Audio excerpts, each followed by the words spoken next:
Hello and good day.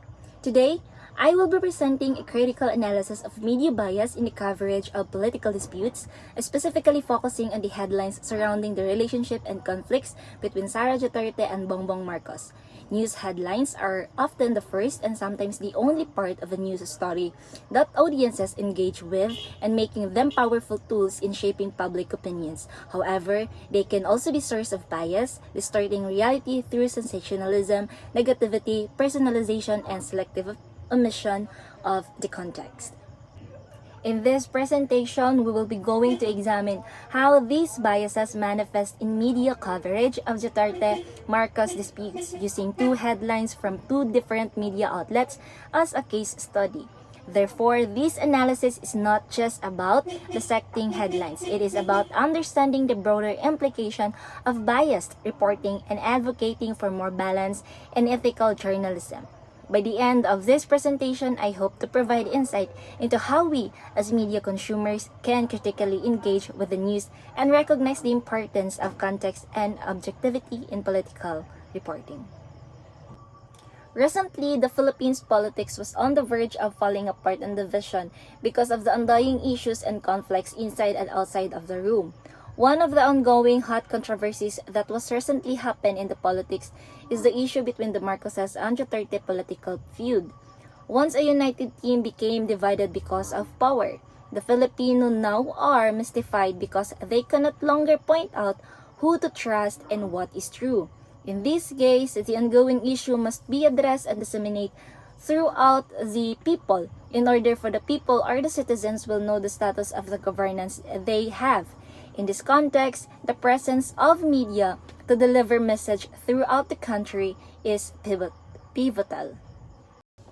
For the hook of this critical essay, media serve as a key source of information, ensuring that the citizens are aware of local, national, and international developments, and it also provides update on issues in politics, economics, and health. According to McQuail 2010, media plays a critical role in creating an informed public, which is essential for a functioning democracy. Providing honest, unbiased statements and balance ensures that every news delivered contains no political side. For the rationale of this essay, focuses on to critically analyze how media bias, particularly in news headlines, shape public perception of political conflicts using the dispute between Sara Duterte and Bongbong Marcos as a case to study.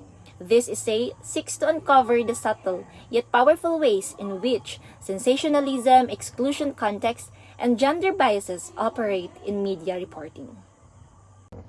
Furthermore, the focus of this analysis is to examine how media promotes democratic country because it provides transparency to the people.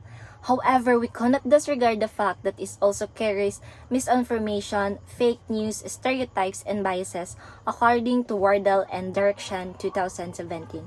The main thought of this essay revolves on this thesis, which we critically examine how media shape perception towards its audiences because how they construct their headlines in the news.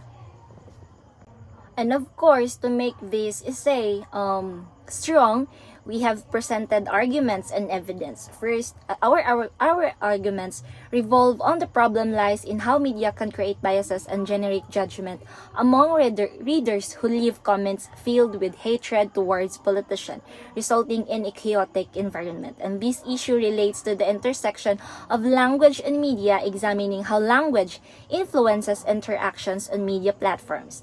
It particularly addresses the political dimension, highlighting how power and control are manifested in news headlines. Of course, our argument will be answered through some evidences. We have evidence 1, which the mention of high-ranking officials immediately lends weight to the statement which carry intrinsic authority, making in the view of it to the viewer's notice. According to Fairclough 2001, language tied to the authority figures often exerts greater influences because of the social power ascribed to their position. This reinforces why these headlines is worthy. Second evidence is that while it is successfully garners attention, the ethical implication of sensationalism and potential misinformation cannot be overlooked. It is according to Allen 2010. And our evidence 3 focuses on the means that the information to disseminate is selective, leading to skewed and incomplete understanding of the situation. This is according to Ettman, 1993, and readers are left hanging to interpret the statement. And this lack of context biases readers will be against to Sara Duterte by framing her comments as impulsive or overly dramatic rather than a response to political tension.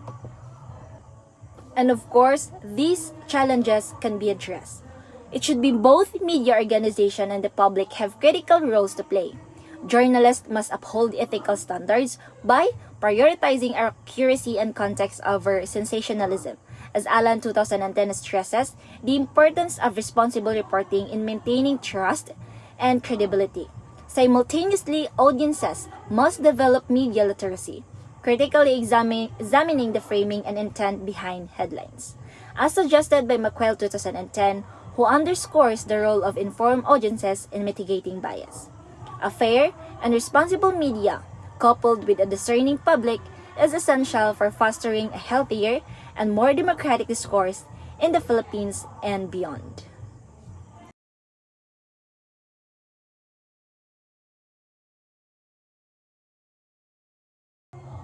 That would be all, and thank you.